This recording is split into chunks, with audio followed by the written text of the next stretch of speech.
Hey, what's up, guys? Welcome back to All Praise Picks. Today we're looking at the Boston Celtics versus the Dallas Mavericks in the NBA Finals, Game 3 on June 12th, 2024. First off, I'd just like to say rest in peace to Jerry West. He passed away earlier today. For those that don't know, Jerry West is the logo for the NBA, and he had a great career with the Lakers and as well as an executive with the Warriors and Clippers, and he'll be dearly missed. So today, guys, I got three parlays for you, all of them on BetMGM. Did a good amount of research today, and I feel pretty good about these plays. As always, I'll break down the lines, give you my thoughts, and hopefully if you tap in, we can all win. So this is the first parlay that I got. It's at minus 125. It's a three-leg parlay, and the first one is for Jaylen Brown to score over 20 points. So he scored over 20 points on the road this year in the playoffs in 5 out of 6 games. And in the one game that he didn't score over 20 points, he had 17 against Miami. And that was the game in which Derek White scored over 30 points. I think he had 38 points. So while there is a potential for Derek White or for Drew Holiday to have a similar game that he did in Game 2, I think that Tatum and Brown are the primary scorers for the Celtics. And with Porzingis being questionable in this game due to a leg injury, I think that if he doesn't play, that Jaylen Brown will be the one to step up offensively. Tatum has clearly played the role of an offensive facilitator rather than the number one scorer, and I think that'll continue to some extent if Porzingis is unable to play in this game. The Mavericks have been double-teaming Tatum, which creates mismatches for Brown to take advantage of and score, and I think that that'll continue today, especially if Porzingis doesn't play. I was looking at the games without Porzingis in the playoffs, and Brown scored over 19 in 6 out of 8 of those games, and he should have plenty of opportunities to score in this game.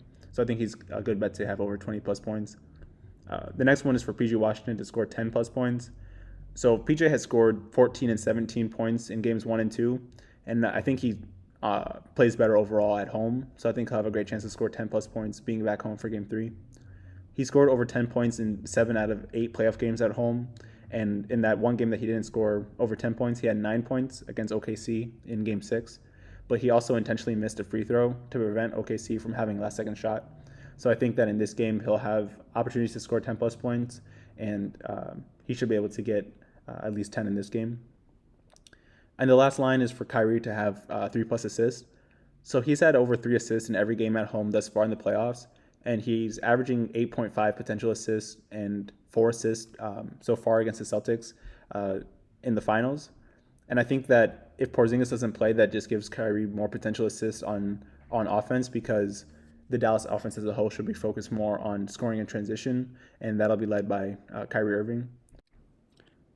I also looked at Kyrie's game logs in Game 3s. So the Mavericks never had home court advantage, so they're always on the road for the first 2 games. So I looked at his game logs in Game 3 in specific to see how he plays when he gets back home. In Game 3 versus the Clippers, he had 6 assists. In Game 3 against OKC, he had 7. And against Minnesota, he had 4. So I think he has a good chance of getting over 3 in this game. So yeah, that's the parlay for you guys at minus 125. If you bet 1 unit, you get about 80% of your unit back, which is a little bit less than double. But it's always good, especially if the parlay wins. So this is the next parlay that I have. At plus 105, it's a 4-leg parlay. The first one is for Kyrie to score 20-plus points.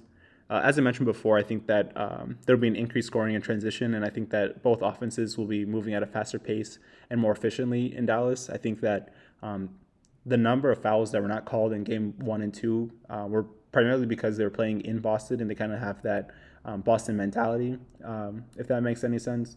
But in Dallas, they play a lot more smoother, and I think that fouls will be easier to come by in this game, and that'll lead to Kyrie Irving having more chances to score on the free throw line, as well as easier scoring opportunities in general. I also think in general, Kyrie will be more motivated to play better in this game versus his old team, and I think now that he'll have the home crowd on his side, that'll increase his level of play.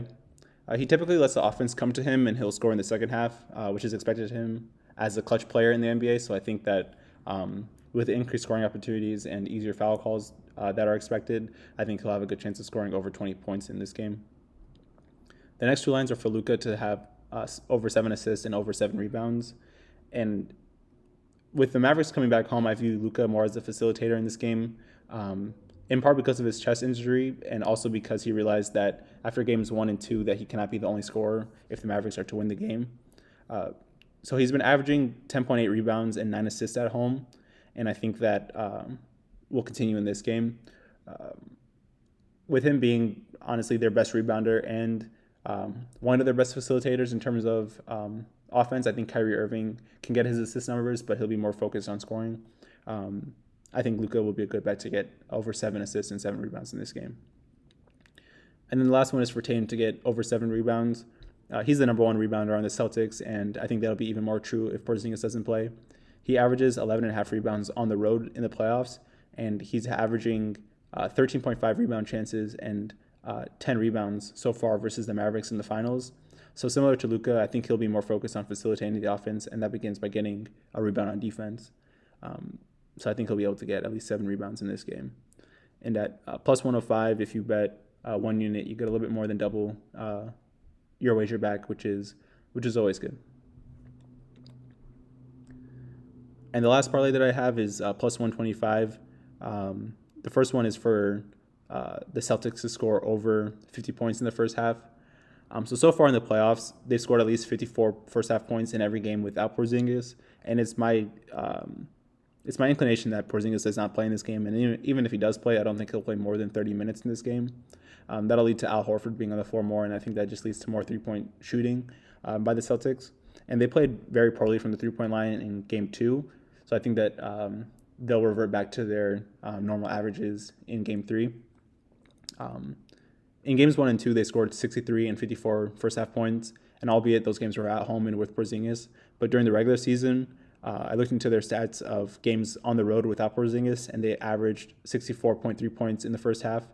So I think that they're a good bet to have at least 50 points in the first half of this game. So the next line that I have is for the Mavericks to cover a 7.5 point spread, so essentially not to lose the game by more than 8 points. I do think that the Mavericks win this game, so I just included this as kind of like a safeguard against anything fluky happening or the Mavericks just not showing up in this game.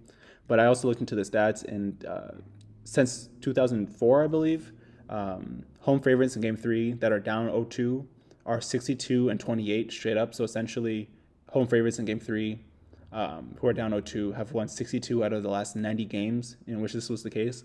And I do think that the Mavericks are a good enough team to win this game, especially if Porzingis is injured. And the last leg that I have is for the total number of points in this game to go over 206. So thus far in the playoffs, all but one of the games that Porzingis did not play in have gone over this total for the Celtics. So essentially they're 9-1 to going over 206 points. And the only game that it did not happen in was Game 3 versus the Cleveland Cavaliers. And the Cavaliers did not have Jared Allen, which clearly showed that their offense was hindered without him. So I also looked at the games in which Porzingis did play, and only one game had gone over this point total, and that was Game 2 in Boston versus Miami, which they lost, and that was primarily because the Heat shot 53.5% from the three-point line in that game. And I do think that there is an increase to be expected in Dallas's three-point shooting. They're currently shooting 24% from the three, and they averaged 36% during the playoffs, and they averaged that same percentage at home. So I think that a 12% difference in three-point shooting can be significant in terms of the amount of points that they can put on the board. That's essentially upwards of 20 points added if they can make 12% more of their threes. So I think that if they shoot better here and the Celtics continue to play better without Porzingis than they do with him, that the total number of points in this game should go over 206. So at plus 125, if you bet 1 unit, you get 125% of your wager back, which is better than double, but as I say, is riskier. So I would just advise you guys to have bankroll management and financial consciousness when making your decisions. But I appreciate you guys for watching, and hopefully if you tap in, we can all win. I have a few MLB plays coming up later this week as well, so stay tuned for that. And until next time, peace.